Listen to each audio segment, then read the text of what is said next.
Ya, mari kita kembali untuk membahas kitab Wahyu dan pada malam hari ini kita bersama-sama akan melihat dari Wahyu pasal yang kedua ya, pasal yang kedua kita akan melihat dari ayat yang pertama sampai ayat yang ketujuh ya. Kita akan membahas dari Wahyu pasal yang kedua ya, dari ayat yang pertama sampai ayat yang ketujuh. Kita memulai pembahasan kitab Wahyu dengan mempelajari sedikit latar belakangnya, kemudian kita juga melihat dari ayat yang pertama sampai ayat yang ke-8 tentang prolog ataupun pengantar daripada kitab Wahyu yang kita pelajari bersama-sama. Dan di sepanjang Wahyu kita melihat bagaimana Tuhan beberapa kali memberikan perintah kepada Yohanes yang mendapatkan penglihatan ini untuk menuliskan kitab Wahyu ya. Seperti di dalam ayat yang ke-11 daripada pasal yang pertama dikatakan, apa yang engkau lihat tuliskanlah. Nah, di dalam ayat yang ke-11 itu menunjukkan tentang penerima suratnya yang ditujukan kepada ketujuh jemaat. Ketujuh jemaat disebutkan di sini.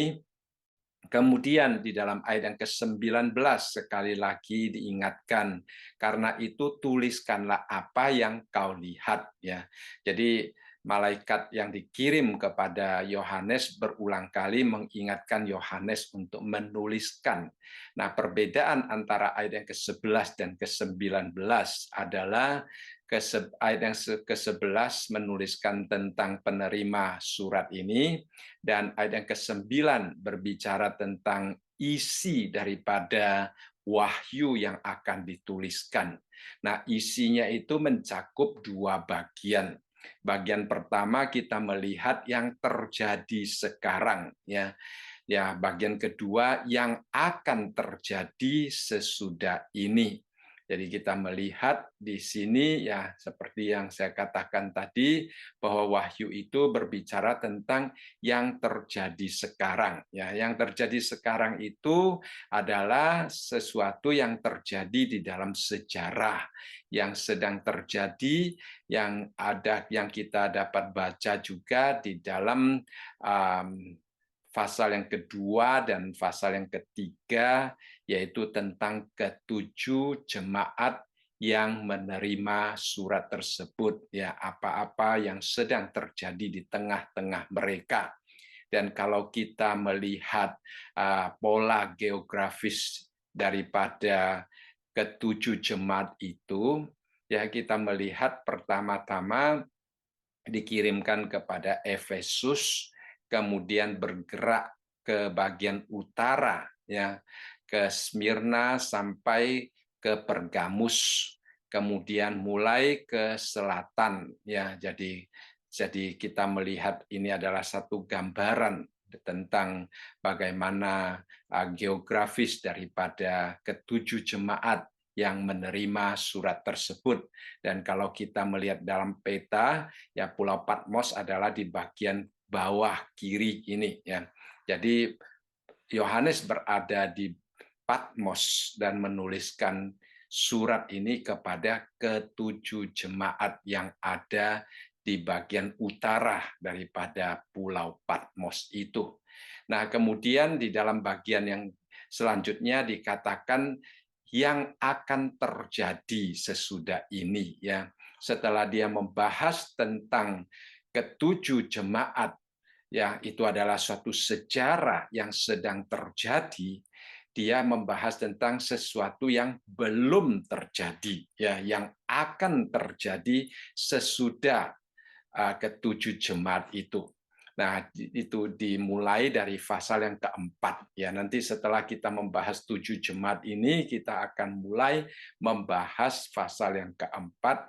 Nah, di situ kita mulai melihat apa yang akan terjadi di kemudian hari. Ya, di dalam pasal yang keempat ayat yang pertama dikatakan, kemudian daripada itu aku melihat sesungguhnya sebuah pintu terbuka di surga, dan suara yang dahulu yang telah kudengar berkata kepadaku seperti bunyi sangkakala, katanya, naiklah kemari dan aku akan menunjukkan kepadamu apa yang harus terjadi sesudah ini. Ya, jadi pada waktu itu Yohanes mengatakan dia dibawa ke atas, kemana? Ke pintu yang terbuka di surga itu. Ya, jadi Yohanes di dalam roh dia sudah terbawa karena dia mendapatkan penglihatan yang begitu luar biasa daripada Tuhan. Jadi hari ini kita akan memulai pembahasan kita pada bagian gereja ketujuh gereja, yaitu tentang sejarah yang sedang terjadi pada waktu itu. Nah, itu adalah sesuatu hal yang sangat penting ya. Kadang-kadang bagian ini bisa dilupakan oleh banyak orang ya. Kalau kita melihat sebenarnya tujuh surat ini adalah surat yang dikirim langsung oleh Tuhan Yesus kepada jemaat-jemaat yang ada di Asia Kecil.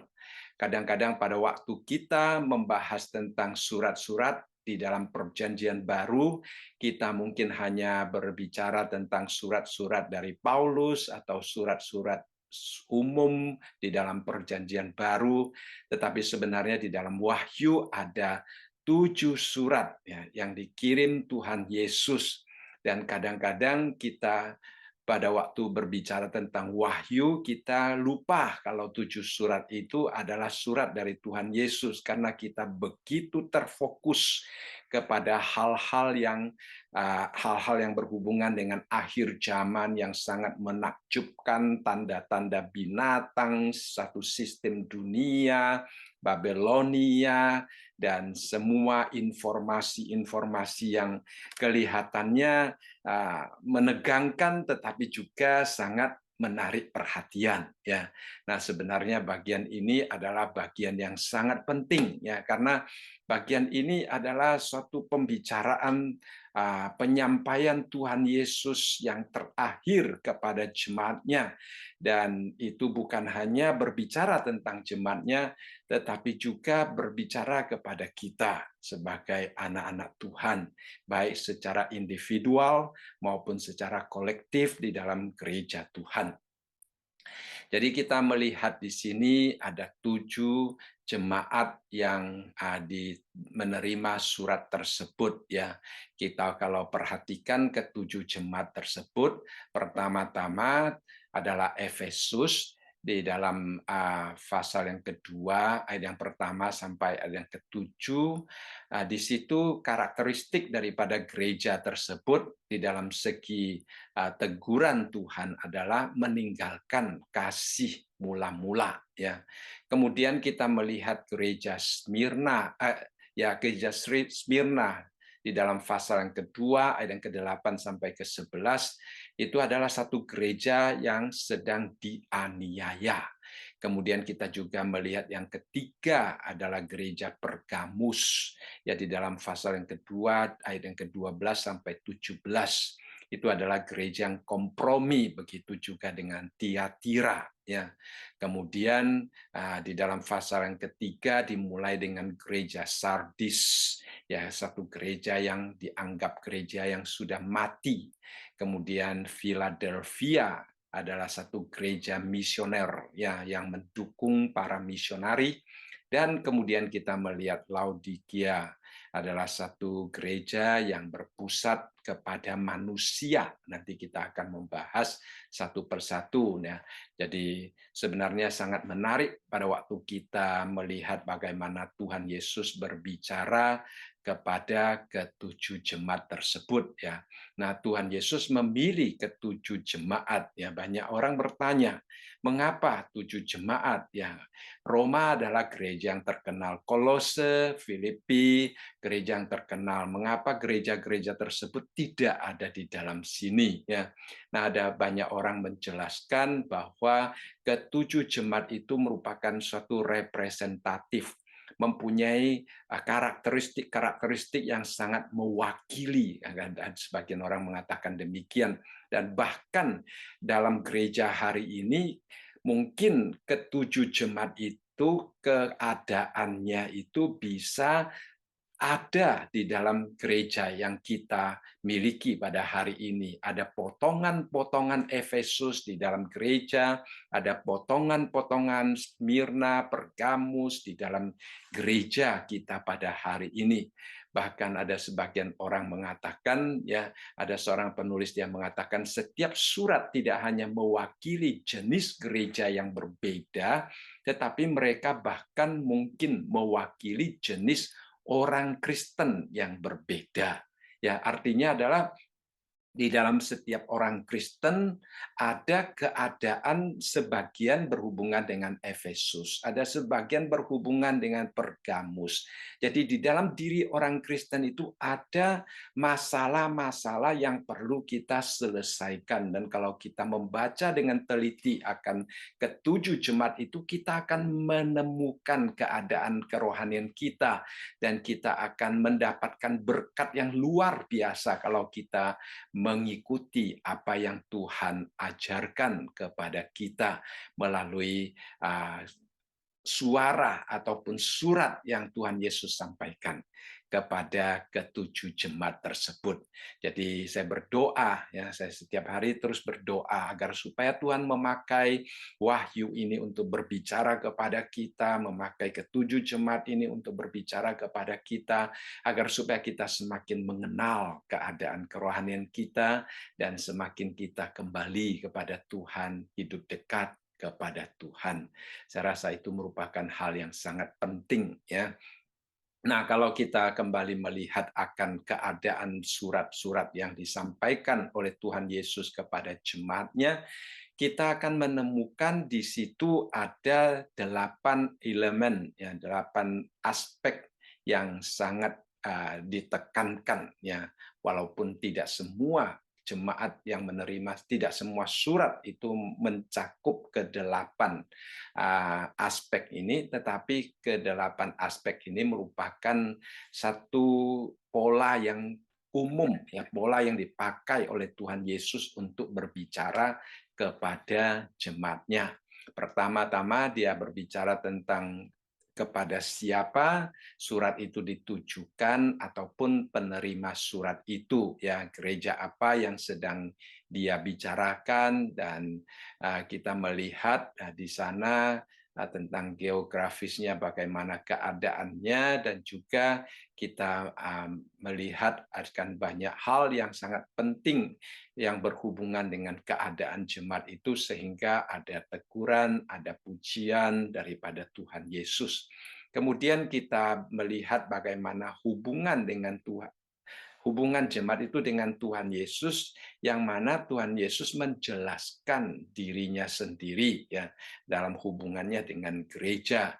Nah, Kristus di situ memberikan satu informasi, dia menggambarkan dirinya, dia memperkenalkan dirinya, sehingga kita semakin mengenal Kristus yang kita sembah.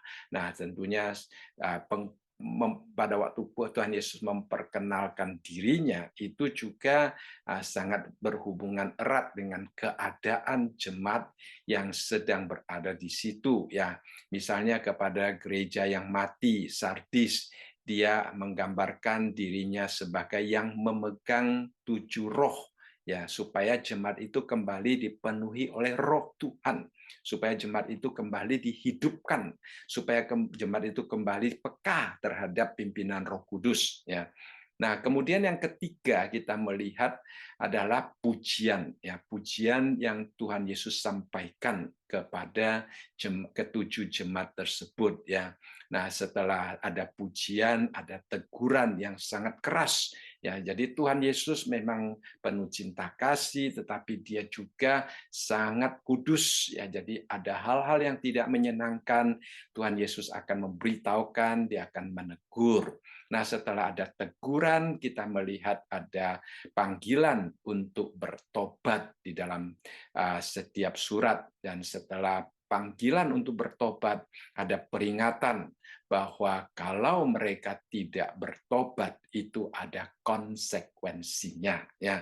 Nah, itu ya konsekuensi, kadang-kadang perlu ada konsekuensi supaya kita sungguh-sungguh bertobat, ya. Misalnya kalau kita bawa kendaraan, kalau tidak ada konsekuensinya, mungkin tidak ada orang yang akan menaati peraturan-peraturan lalu lintas. Tetapi dengan ada konsekuensi yang cukup keras dan cukup tegas, maka orang-orang akan mentaati, ya, apa namanya itu, lalu lintas itu. Jadi itu adalah hal-hal yang sangat penting, ya, yang kita lihat di dalam bagian ini. Kemudian kita juga melihat selain daripada konsekuensi-konsekuensi yang Tuhan Yesus tunjukkan, juga ada nasihat dan ada janji yang Tuhan sampaikan, ya. Tuhan akan memberikan kemenangan, ya. Jadi setiap surat kita akan melihat ada istilah siapa bertelinga, hendaklah ia mendengarkan apa yang dikatakan Roh kepada jemaat-jemaat. Ya, ini adalah satu seruan untuk mendengarkan. Ya, itu adalah satu hal yang sangat penting. Kita pada waktu mempelajari kitab Yakobus, di situ juga sangat menekankan kita harus mendengarkan. Ya, nah di sini setiap surat kita menemukan hal yang sama. Dan kemudian dikatakan bagi siapa yang menang akan mendapatkan apa yang Tuhan janjikan itu. Jadi Tuhan memberikan janji kepada para pemenang. Ya, jadi Tuhan Yesus memanfaatkan janji-janji yang mulia yang akan datang dalam keadaan kekal sampai kepada surga nanti di dalam kedua pasal tersebut untuk mendorong jemaat, ya. Jadi ini adalah satu masa yang indah, satu masa yang sungguh-sungguh di dalam pencobaan, tetapi juga satu masa yang mempunyai kemungkinan untuk hidup di dalam kemenangan, dan siapa yang menang itu akan mendapatkan berkat yang luar biasa. Nah, memang siapa yang menang itu seringkali merupakan satu perdebatan, ya. Ya, kalau kita membaca selalu ada kalimat yang demikian, ya, siapa yang bertelinga hendaklah ia mendengarkan apa yang dikatakan Roh kepada jemaat-jemaat. Barang siapa yang menang, ya. Nah, barang siapa yang menang di sini ada satu perdebatan. Sebagian orang mengatakan barang siapa yang menang itu berhubungan dengan teguran yang ada di atas. Kalau di atas teguran, kalau bertobat itu namanya menang. Ya, tetapi ada sebagian orang percaya bahwa yang dimaksudkan dengan menang di sini sebenarnya adalah tentang orang Kristen yang sungguh-sungguh sudah berharap kepada Tuhan, hidup bersandar kepada Tuhan.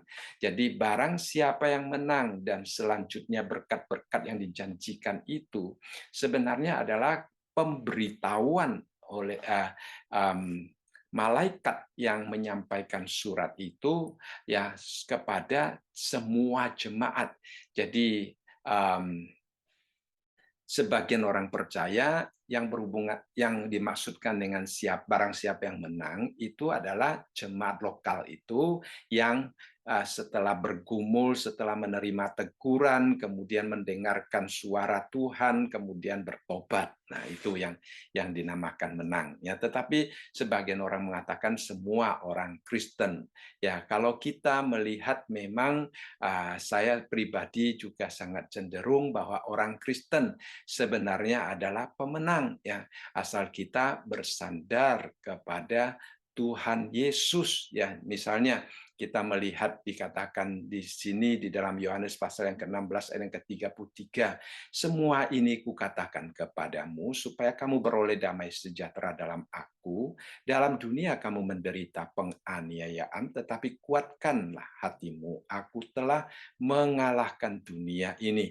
Jadi Tuhan Yesus menyampaikan akan kalimat yang demikian untuk memberikan damai sejahtera, karena kita sebagai orang-orang yang mengikuti Tuhan, sebagai orang yang hidup bersandar kepada Tuhan, sebenarnya kita sudah mengakses ya akan kemenangan yang telah diraih oleh Tuhan ya di dalam kehidupannya. Jadi Tuhan Yesus sudah meraih kehidupan dan kita mendapatkan bagian daripada kemenangan itu, seperti yang dikatakan juga di dalam 1 Yohanes pasal yang keempat ayat yang keempat, dikatakan kamu berasal dari Allah, anak-anakku, dan kamu telah mengalahkan nabi-nabi palsu itu, sebab roh yang ada di dalam kamu lebih besar daripada roh yang ada di dalam dunia.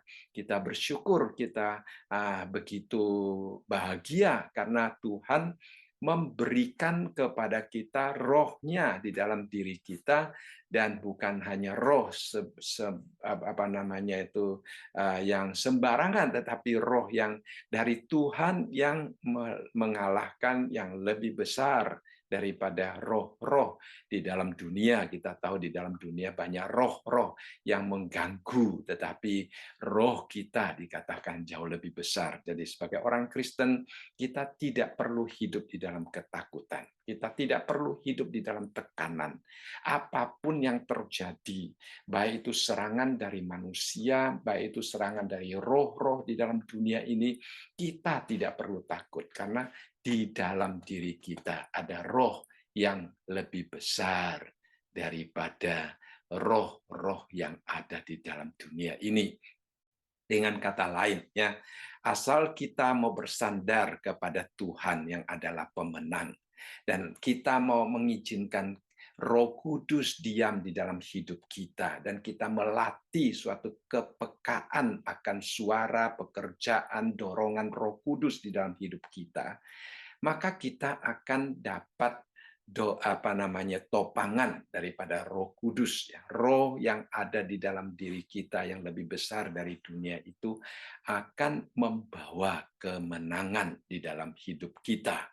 Ya, seperti di dalam Roma pasal yang ke-8 ayat yang ke-37 juga berkata, tetapi dalam semuanya itu kita lebih daripada orang-orang yang menang oleh Dia yang telah mengasihi kita. Jadi kita menang bukan karena kita lebih baik daripada orang lain, kita menang karena kita mengandalkan Dia yang mengasihi kita. Dan bukan saja kita menang, bahkan dikatakan di sini kita lebih daripada orang-orang yang menang, ya. Kemenangan Kristus akan diberikan kepada kita sehingga kemenangan yang kita terima itu melampaui apa yang dapat dilakukan oleh dunia ini, ya. Itu adalah sesuatu yang luar biasa yang Tuhan kerjakan di dalam diri orang-orang yang hidup bersandar kepada Dia, ya. Nah, kembali saya katakan tadi, ya, saya lebih cenderung mengatakan barang siapa yang menang itu sebenarnya berbicara tentang orang Kristen secara umum, ya. Coba kita melihat di dalam ayat yang kedua, pasal yang kedua, ayat yang ke-7, pada waktu berbicara kepada jemaat yang ada di Efesus, dikatakan, siapa bertelinga hendaklah ia mendengarkan apa yang dikatakan Roh kepada jemaat-jemaat. Perhatikan di dalam bahasa Indonesia itu diberikan titik dua. Artinya ini adalah isi apa yang dikatakan oleh jemaat. Ini adalah satu penghiburan, ini adalah satu janji Tuhan. Ini adalah sesuatu yang Tuhan berikan kepada jemaatnya, ya. Barang siapa menang, dia akan kuberi makan dari roh pohon kehidupan yang ada di Taman Firdaus Allah. Jadi ini kalau kita masuk ke surga, ini adalah sesuatu yang Tuhan janjikan kepada kita, Tuhan berikan kepada kita. Kalau kita sudah menjadi orang Kristen, ya kita akan menerima apa yang dijanjikan ini. Seperti dikatakan di dalam Wahyu pasal yang ke-22 ayat yang kedua, dikatakan di tengah-tengah jalan kota itu, yaitu di seberang menyeberang sungai itu, ada pohon-pohon kehidupan yang berbuah 12 kali, tiap-tiap bulan sekali, dan daun pohon-pohon itu dipakai untuk menyembuhkan bangsa-bangsa. Jadi itu adalah sesuatu janji yang Tuhan berikan kepada kita, dan Tuhan akan menyediakan buah tersebut, ya. Di dalam Wahyu 22 ayat yang ke-14 dikatakan, berbahagialah mereka yang membasuh jubahnya, mereka yang memperoleh hak atas pohon-pohon kehidupan dan masuk melalui pintu-pintu gerbang ke dalam kota itu.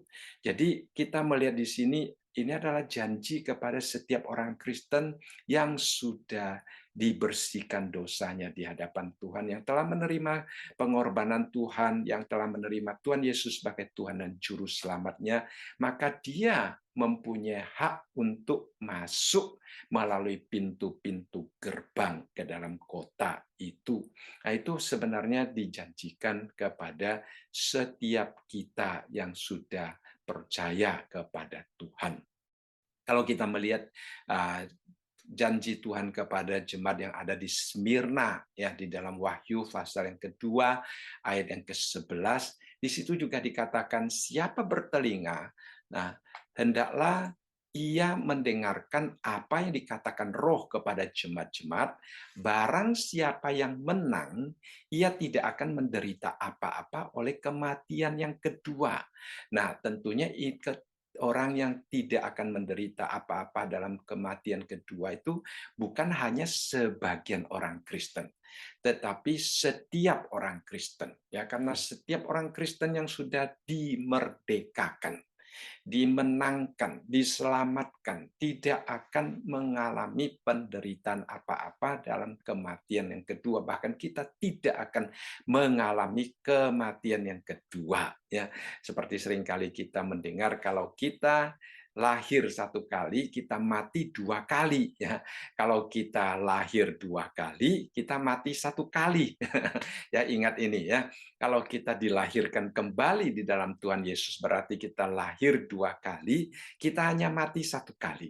Tetapi kalau orang-orang yang tidak dilahirkan kembali di dalam Tuhan Yesus, dia lahir hanya satu kali, dia akan mengalami kematian dua kali, ya, kematian roh dan kematian yang kekal ini.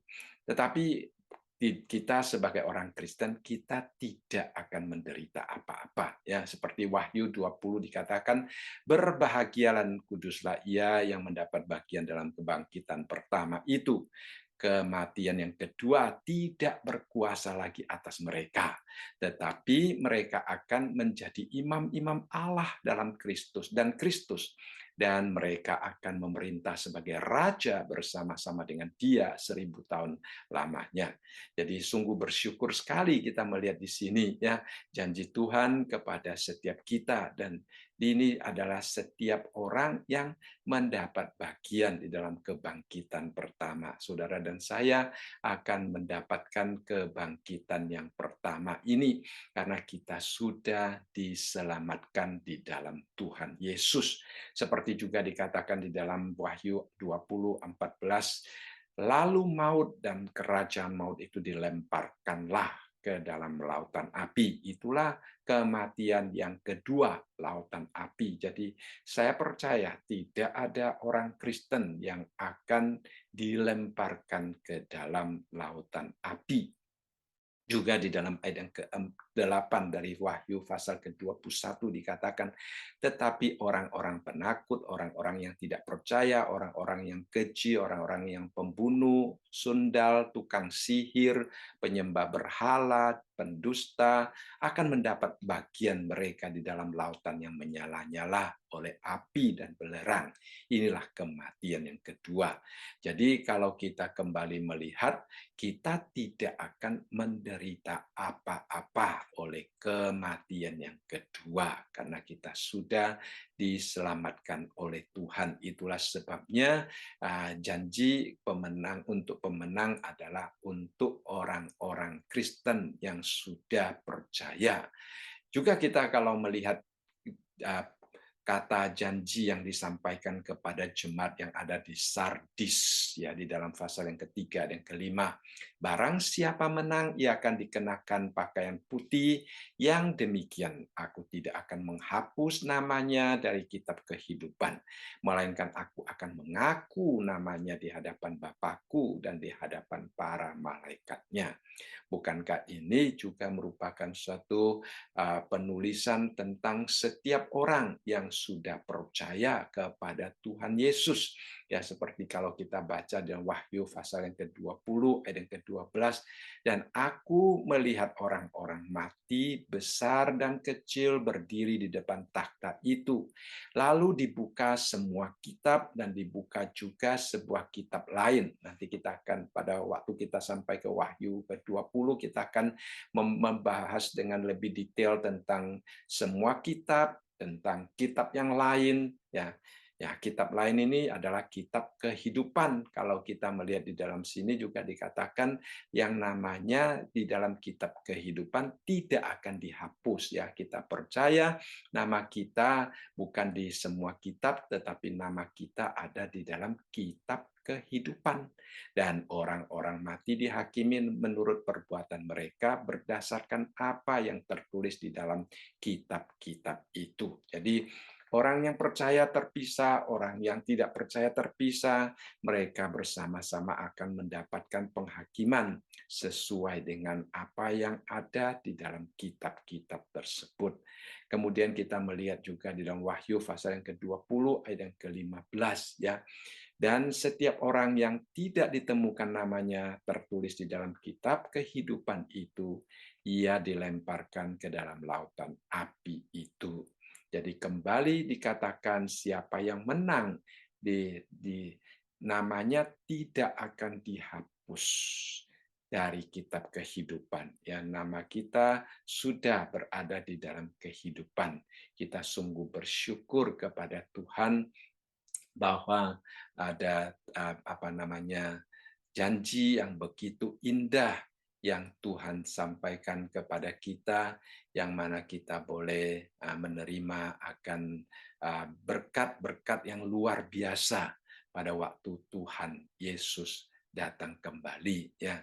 Ini adalah pengharapan kita.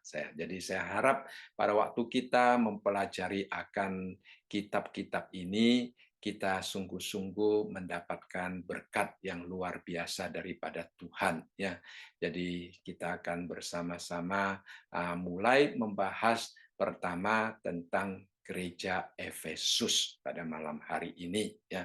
Nah, kalau kita melihat di dalam pasal yang kedua ayat yang pertama sampai ayat yang ketujuh, ya, di dalam surat yang disampaikan kepada jemaat yang ada di Efesus itu tertulis dengan sangat jelas kedelapan elemen, ya, kedelapan aspek yang saya tadi bahas, ya. Yang pertama di dalam ayat yang pertama tentang tujuan atau penerima surat itu. Kemudian ayat yang pertama bagian B itu menjelaskan tentang hubungan Tuhan Yesus dengan gerejanya. Kemudian kita melihat pujian-pujian yang Tuhan Yesus sampaikan di dalam ayat yang kedua sampai ketiga dan ayat yang keenam. Kemudian kita melihat juga teguran daripada Tuhan Yesus di dalam ayat yang keempat, dan ayat yang kelima mencakup nasihat untuk bertobat dan peringatan akan konsekuensinya kalau tidak bertobat. Ya, kemudian kalau kita melihat di dalam ayat yang ketujuh itu mencakup tentang nasihat untuk mendengarkan dan janji yang tadi kita lihat tentang siapakah pemenang itu, ya. Jadi itu adalah satu hal yang sangat indah yang Tuhan Yesus janjikan kepada jemaat yang ada di Efesus. Nah, pertama-tama kita melihat di sini di dalam ayat yang pertama dikatakan tuliskanlah kepada jemaat di Efesus. Inilah firman dari Dia yang memegang ketujuh bintang itu di tangan kanannya dan berjalan di antara ketujuh kaki dian emas itu, ya. Jadi Efesus adalah bagian yang paling selatan di bagian kiri, ya, menerima surat yang pertama daripada Tuhan Yesus. Nah, di dalam isi surat itu kita nanti akan melihat tentang keadaan daripada jemaat yang ada di Efesus, bagaimana Tuhan Yesus memuji dia, bagaimana Tuhan Yesus mengingatkan dia. Dan kemudian di dalam bagian B dikatakan, inilah firman dari dia. Nah, dari siapa? Dari Tuhan Yesus. Siapakah Tuhan Yesus itu? Dia katakan di sini bahwa Tuhan Yesus adalah dia yang memegang ketujuh bintang itu di tangan kanannya dan berjalan di atas ketujuh kaki dian emas itu. Nah, minggu lalu kita sudah pelajari tentang apa yang dimaksudkan dengan ketujuh bintang di dalam pasal yang pertama, ayat yang ke-20, bahwa ketujuh bintang itu adalah ketujuh malaikat daripada jemaat yang menerima surat. Dan kita juga membahas bahwa yang dimaksudkan dengan malaikat itu belum tentu adalah yang dimaksudkan dengan malaikat surgawi, tetapi juga bisa manusia yang merupakan utusan Allah, ya, seperti para nabi, para imam, ataupun utusan-utusan Tuhan Yesus juga kadang-kadang disebut sebagai malaikat, angelo, ya. Jadi juga bisa diterjemahkan sebagai utusan ataupun diterjemahkan sebagai malaikat. Nah, kalau wahyu diterjemahkan sebagai malaikat, tetapi banyak penafsir percaya bahwa itu bukan malaikat surgawi, tetapi orang-orang yang diutus secara khusus oleh Tuhan untuk menggembalakan, untuk memperhatikan, untuk mengasihi jemaat-jemaat Tuhan. Ya, jadi mereka berada di dalam topangan Tuhan, dikatakan Tuhan yang sedang memegang mereka di tangan kanannya. Dan yang dikatakan Tuhan Yesus berjalan di antara ketujuh kaki dian. Ya, kita ingat minggu lalu kita katakan kaki, kita lihat di dalam pasal yang pertama ayat yang ke-20, kaki dian itu adalah gereja Tuhan. Tuhan Yesus berada di atas gereja, yang kaki dian berfungsi untuk memancarkan terang yang ada di dalam lampu yang ditaruh di kaki dian itu, dan Tuhan Yesus berjalan di atasnya, berarti terang Tuhan Yesus itu akan dipancarkan melalui kaki dian yang ada itu. Jadi Tuhan Yesus memperkenalkan dirinya, dialah terang bagi jemaat Tuhan. Ya, dialah yang berjalan di atas jemaat Tuhan. Dialah yang memelihara jemaat Tuhan. Ya, dia yang memegang akan jemaat, para pemimpin-pemimpin jemaat dengan tangannya, dia juga yang akan menerangi akan jemaat-jemaat yang dia kasihi di dalam dunia ini. Ini adalah satu hal yang sangat indah yang kita baca bersama-sama tentang siapakah Tuhan Yesus. Kemudian di dalam ayat yang kedua sampai ketiga dan ayat yang keenam, kita melihat tentang pujian yang disampaikan oleh Tuhan Yesus kepada jemaat yang ada di Efesus. Jadi dalam ayat yang kedua dia katakan, aku tahu. Jadi kita melihat ayat yang kedua, di bagian pertama ada istilah aku tahu. Lalu kemudian di bagian tengah ada istilah aku tahu. Ya, jadi Tuhan Yesus ingin menunjukkan kepada jemaat, dia mengetahui keadaan jemaat. Dia mengenal jemaat. Apapun yang jemaat lakukan, dia tahu. Dia memperhatikan. Dia care. Ya. Itu adalah satu hal yang sangat menghibur. Ya. Satu hal yang sangat menguatkan. Karena mungkin orang-orang di sekitar kita tidak melihat apa yang kita persembahkan kepada Tuhan di dalam pelayanan. Bahkan tidak sedikit yang melakukan di belakang layar, yang sama sekali tidak diketahui oleh orang. Tetapi Tuhan Yesus tahu, Ia memperhatikan.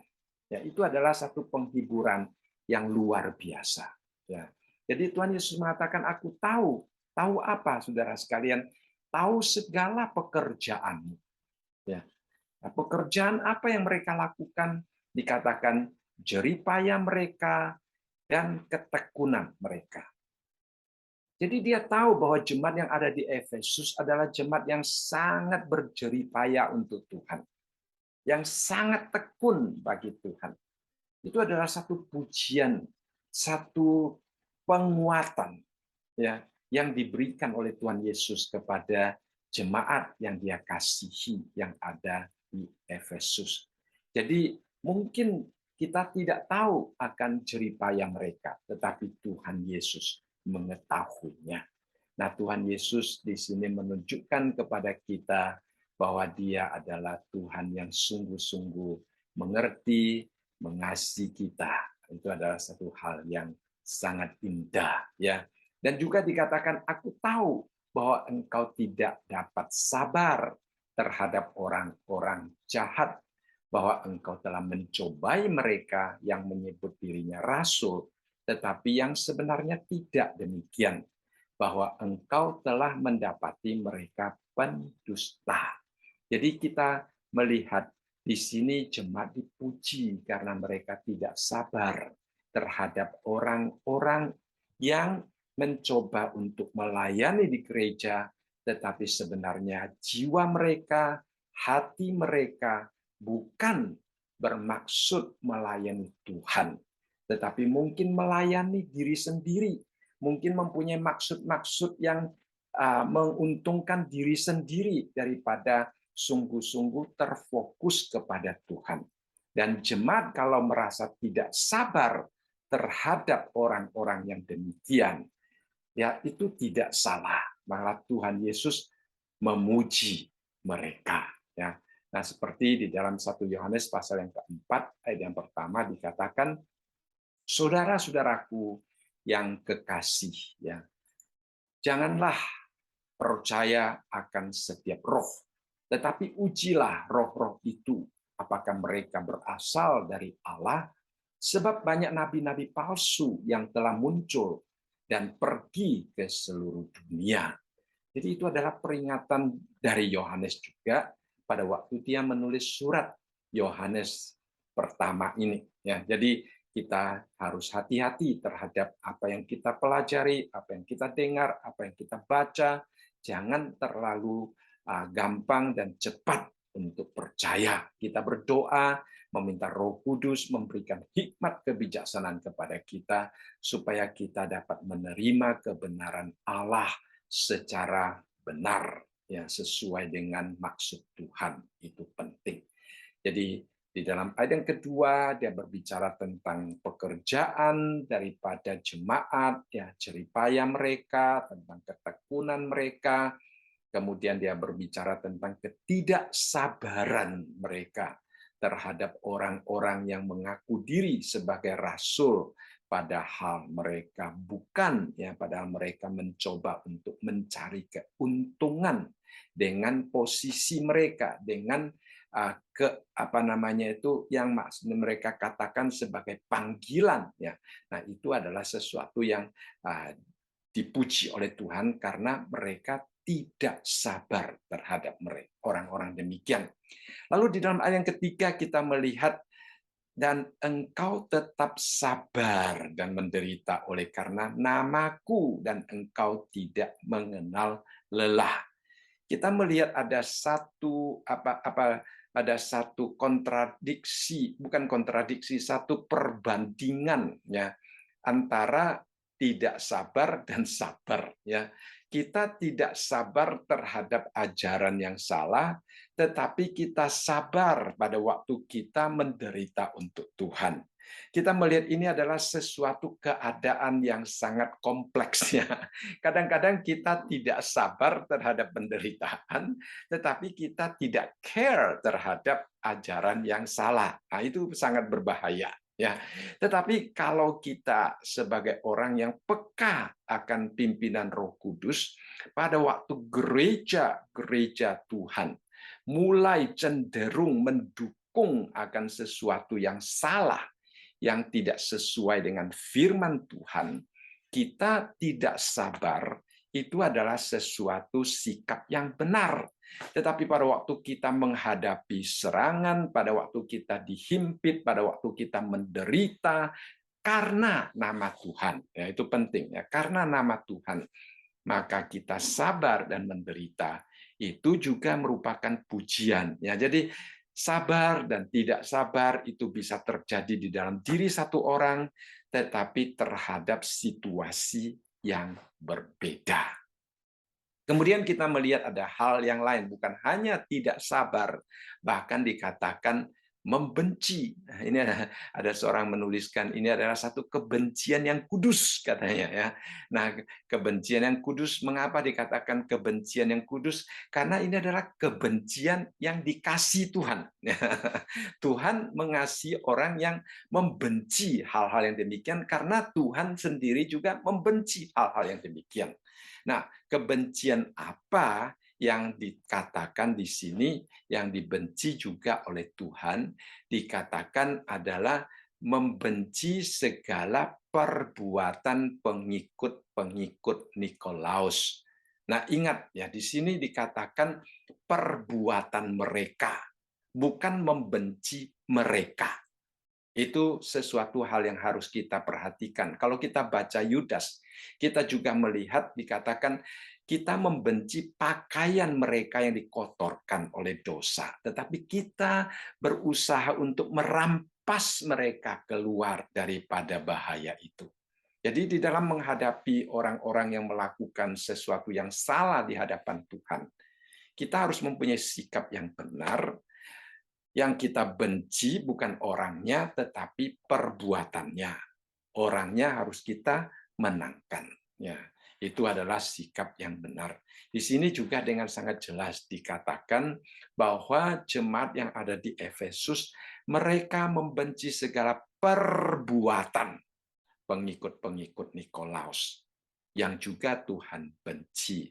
Nah, di sini tidak dikatakan mereka membenci pengikut-pengikut Nikolaus, tetapi mereka membenci perbuatan-perbuatan daripada pengikut-pengikut Nikolaus. Ya. Nah, siapakah Nikolaus itu? Memang tidak dijelaskan selanjutnya ya. Jadi itu merupakan satu tanda tanya untuk penafsiran Alkitab. Memang kita kadang-kadang mencoba untuk mengertinya. Ada orang menjelaskan bahwa di dalam Kisah Para Rasul pasal yang ke-6 ayat yang ke-5 itu berbicara tentang Nikolaus ya, seorang penganut agama Yahudi dari Antioquia.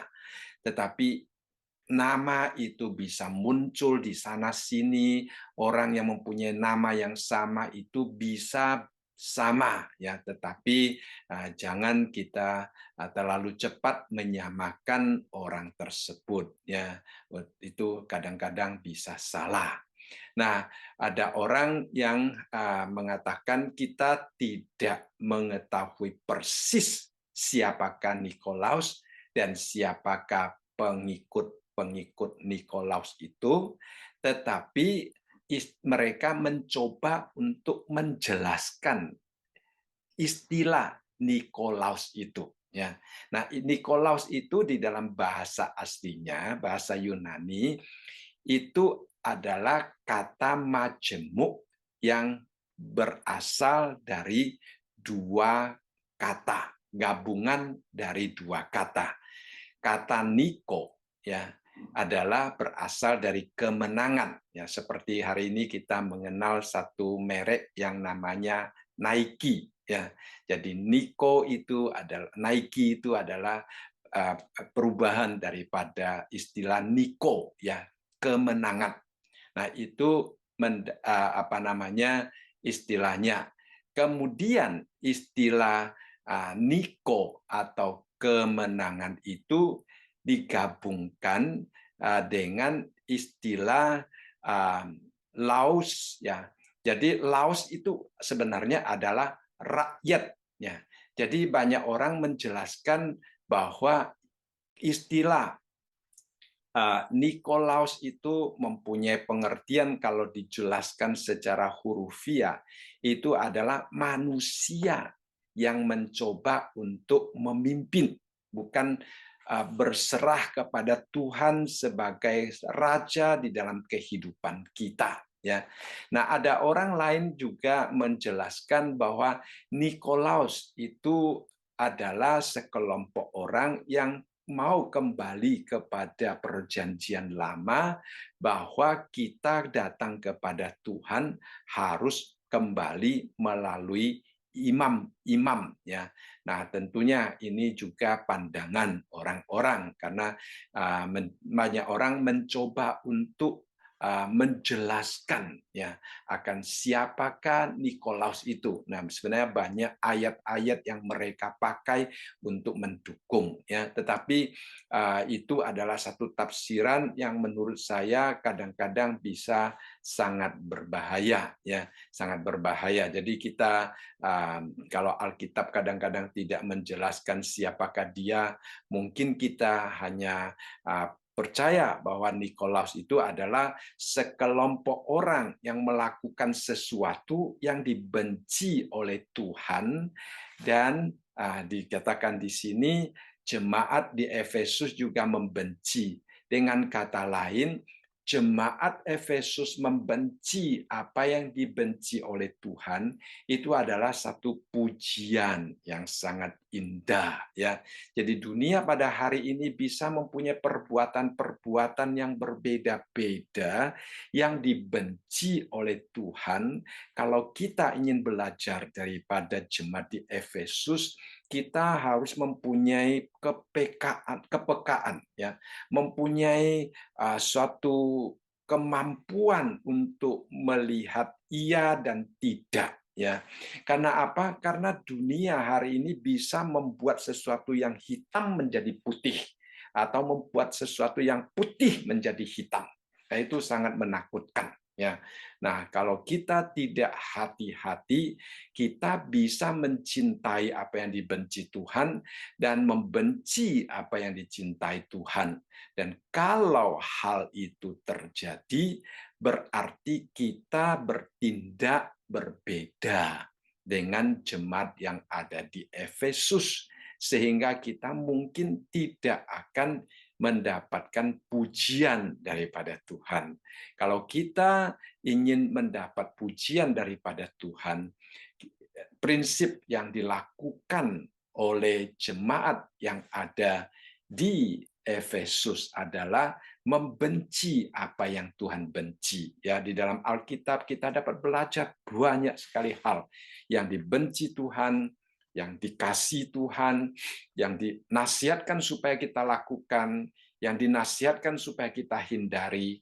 Nah, itu yang dilakukan oleh jemaat yang ada di Efesus sehingga mereka dipuji oleh Tuhan. Dan biarlah ini juga yang menjadi usaha kita di dalam kehidupan kerohanian kita. Kemudian di dalam ayat yang keempat, ya, setelah ada pujian yang begitu banyak, di dalam ayat yang keempat ada istilah namun. Ya. Namun demikian aku mencela engkau, karena engkau telah meninggalkan kasih-Mu yang semula. Nah, ini adalah celah yang ada di dalam jemaat Efesus. Kita di ayat yang kedua kita melihat Tuhan Yesus berkata, aku tahu tentang kebaikanmu, aku juga tahu tentang kejelekanmu. Aku tahu tempat-tempat di mana engkau patut dipuji, aku juga tahu tempat-tempat di mana kamu patut dicela. Ini adalah satu virus yang ada di dalam diri tubuh Kristus di jemaat Efesus. Dan karena Tuhan Yesus mengasihi jemaat itu begitu rupa, dan karena jemaat itu mempunyai suatu keterampilan rohani yang begitu indah di hadapan Tuhan, maka Tuhan tidak mau mengizinkan virus ini merusak tubuhnya, ya, sehingga dia mencela. Ya, jadi Tuhan mengasihi kita sehingga dia menghajar kita, sehingga dia membetulkan kita, sehingga dia membuang apa yang tidak benar di dalam hidup kita. Nah, apa yang dilakukan oleh jemaat yang ada di Efesus? Mereka meninggalkan kasih mereka yang mula-mula, ya saudara sekalian. Nah, kalau kita melihat di sini, kalau kita membaca di dalam surat Efesus yang ditulis oleh Paulus di dalam pasal yang pertama ayat yang ke-15 sampai ayat yang ke-16, di situ kira-kira 35 tahun sebelum Yohanes mendapatkan penglihatan ini, ya. Jadi 35 tahun sebelumnya Paulus memuji jemaat Efesus yang mempunyai kasih yang luar biasa, ya. Saya bacakan di dalam Efesus, kalau saudara ada Alkitab coba buka di dalam Efesus pasal yang pertama ayat yang ke-15 sampai ayat yang ke-16. Ya, di situ dikatakan, karena itu setelah aku mendengar tentang imanmu dalam Tuhan Yesus dan tentang kasihmu terhadap semua orang kudus, aku pun tidak berhenti mengucap syukur karena kamu, dan aku selalu mengingat kamu dalam doaku. Jadi jemaat di Efesus mempunyai kasih terhadap semua orang kudus. Itu luar biasa. Tetapi di sini setelah 35 tahun kemudian dikatakan kasih mereka sudah pudar. Perhatikan istilah meninggalkan. Ya, meninggalkan itu seolah-olah secara aktif, inisiatif mereka meninggalkan. Ya, kadang-kadang kita bisa meninggalkan kasih kita yang mula-mula secara tidak sadar, ya. Seperti kalau ban kita kena paku, kalau paku tidak dicabut, ya, anginnya itu akan hilang perlahan-lahan, ya. Nah, kasih kita kadang-kadang juga akan hilang perlahan-lahan sehingga secara sadar atau tidak sadar kita meninggalkan kasih kita yang mula-mula. Bagaimana seorang meninggalkan kasih yang mula-mula? Mungkin aktivitas kita mewakili keintiman kita dengan Tuhan, ya. Sebenarnya di sini berbicara tentang hubungan jemaat dengan Tuhan Yesus. Kita sebagai orang-orang Kristen, kita harus menjalin hubungan yang akrab, yang intim dengan Tuhan Yesus. Kita tidak boleh mewakili hubungan kita dengan Tuhan dengan pelayanan-pelayanan melalui perbuatan-perbuatan. Itu adalah sesuatu yang tidak diizinkan oleh Tuhan. Ya, kalau kita membaca di dalam Yohanes pasal yang ke-15 tentang pokok anggur dan ranting-rantingnya, di situ mempunyai satu gambaran yang sangat indah tentang kehidupan orang Kristen. Kita adalah ranting-rantingnya, ya. Tuhan Yesus adalah pokoknya. Dan kita kalau ranting ini bergabung dengan pokoknya, maka secara natural ranting itu akan mendapatkan makanan dan ranting itu akan berbuah. Jadi tujuan utama kita sebenarnya bukan berusaha berbuah, berusaha memproduksi buah. Ya. Tujuan utama kita adalah menggabungkan diri kita kepada Tuhan Yesus yang adalah pokoknya. Kalau gabungan itu benar, maka buah itu akan secara otomatis dihasilkan. Karena buah itu bukan dari ranting sebenarnya. Buah itu dari pokok yang memberikan sumber segala yang dibutuhkan. Nah, demikianlah kita, saudara sekalian. Hubungan kita itu harus selalu menjaga keintiman. Jadi kasih semula, kasih kepada Tuhan, itu harus dijaga, ya. Kita kalau sibuk berusaha berbuah, kalau sampai sibuk akhirnya kita terlepas daripada pokok ini, maka mungkin berbuah tetapi belum tentu buah dari pokok ini, ya. Sehingga mungkin kita melakukan banyak kesibukan tetapi tidak mewakili buah daripada Tuhan. Sehingga kadang-kadang kita melihat banyak pelayan-pelayan sampai burn out, ya, sampai mengeluh, ya, tidak ada sukacita, ya. Bukankah kita kita katakan melayani Tuhan itu sungguh manis, saudara sekalian, tetapi tidak banyak orang Kristen yang sungguh-sungguh merasakan manis. Mengapa? Karena ini mulai terlepas. Nah, kalau ini mulai terlepas, dia mencoba dengan kekuatan sendiri, mencoba dengan usaha sendiri, dan semakin mengandalkan diri, mungkin semakin kering dia kerohaniannya. Kalau semakin kering, dia mungkin melakukan banyak, tetapi hatinya tidak sukacita, tidak manis lagi pelayanan, sehingga burn out, sehingga mengeluh, sehingga banyak masalah. Ya, saudara sekalian, gabungan dengan Tuhan itu penting.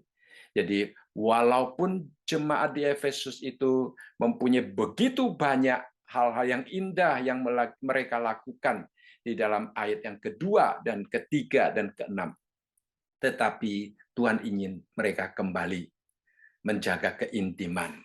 Itulah sebabnya di dalam ayat yang kelima, dia katakan, sebab itu ingatlah betapa dalamnya engkau telah jatuh. Ya, mereka telah meninggalkan kasih yang mula-mula. Dan kemudian di sini dikatakan, bertobatlah. Ya, bertobatlah. Istilah bertobat di sini adalah metanoeo. Ya, itu ada sedikit berbeda dengan metamelomai. Ya, metamelomai itu adalah istilah yang dipakai di dalam Matius, ya, pasal yang ke-27 ayat yang ketiga. Ya, Matius pasal yang ke-27 ayat yang ketiga berbicara tentang Yudas.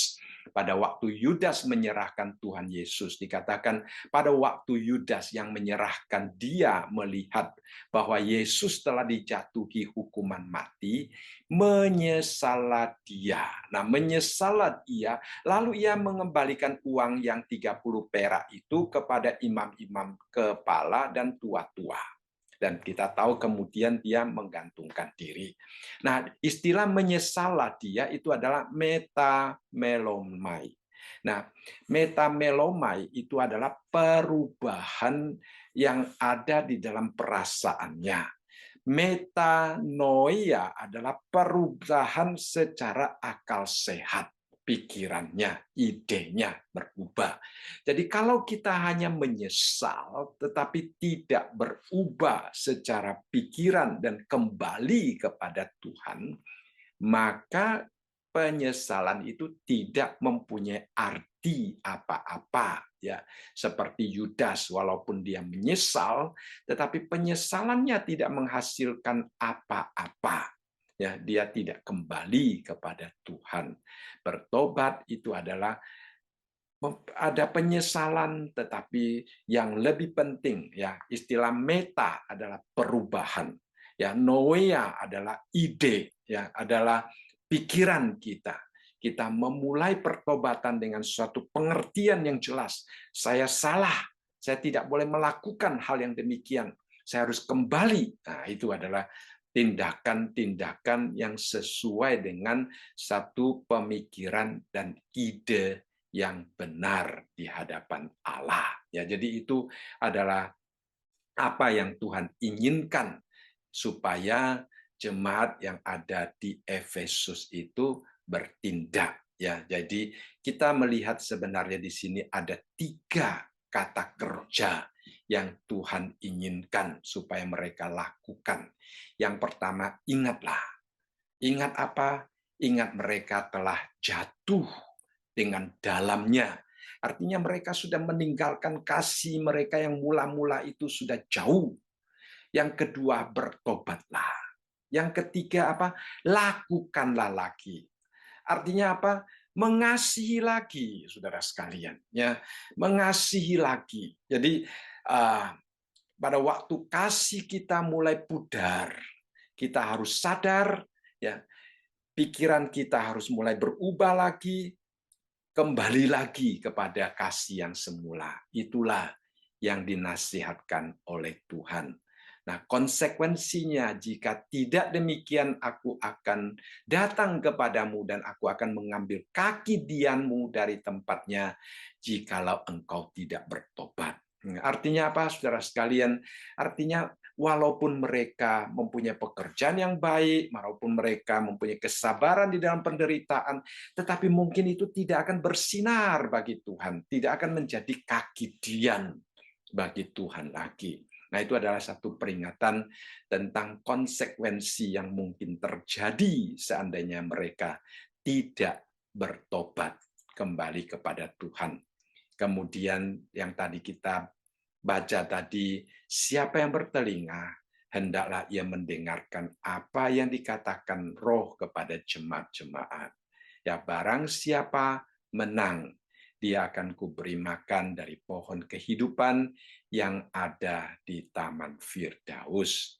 Kita bersyukur melalui jemaat Efesus, kita bersama-sama mempelajari hal-hal yang sangat indah, bahwa kita tidak diminta untuk berusaha sendiri, tetapi kita diminta untuk menggabungkan diri kita kepada Tuhan, supaya prioritas kita tidak salah. Prioritas kita tidak berfokus kepada berbuah, tetapi prioritas kita berfokus dalam keintiman kita dengan Tuhan, maka buah itu akan sendirinya kelihatan di dalam ranting-ranting itu. Karena yang sungguh-sungguh memproduksikan buah, bukan ranting, tetapi pokoknya. Ya, kalau ranting itu tidak menggabungkan diri dengan pokoknya, maka ranting itu tidak dapat berbuah sesuai dengan buah yang Tuhan inginkan. Jadi kita selalu mengintrospeksi diri kita. Bagaimana dengan kasih kita kepada Tuhan? Apakah kegiatan-kegiatan yang kita lakukan adalah ekspresi kasih kita kepada Tuhan? Apakah semangat yang kita berikan kepada Tuhan menunjukkan kasih kita kepada Tuhan, atau kasih itu sudah pelan-pelan terlepas sehingga kita melakukan pelayanan hanya untuk mungkin hal-hal motivasi yang lain yang tidak mewakili Tuhan yang sebenarnya adalah sumber pelayanan itu. Nah, itu adalah satu hal yang sangat penting.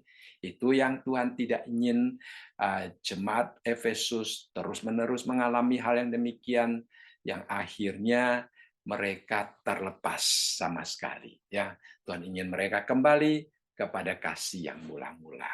Biarlah kita juga boleh mengintrospeksi diri kita, bertanya kepada diri kita, bagaimana kasih saya kepada Tuhan. Ya, kasih itu merupakan dasar segala-galanya di dalam hubungan kita dengan Tuhan dan di dalam hubungan kita dengan anak-anak Tuhan dan juga di dalam hubungan kita dengan dunia yang ada di sekitar kita.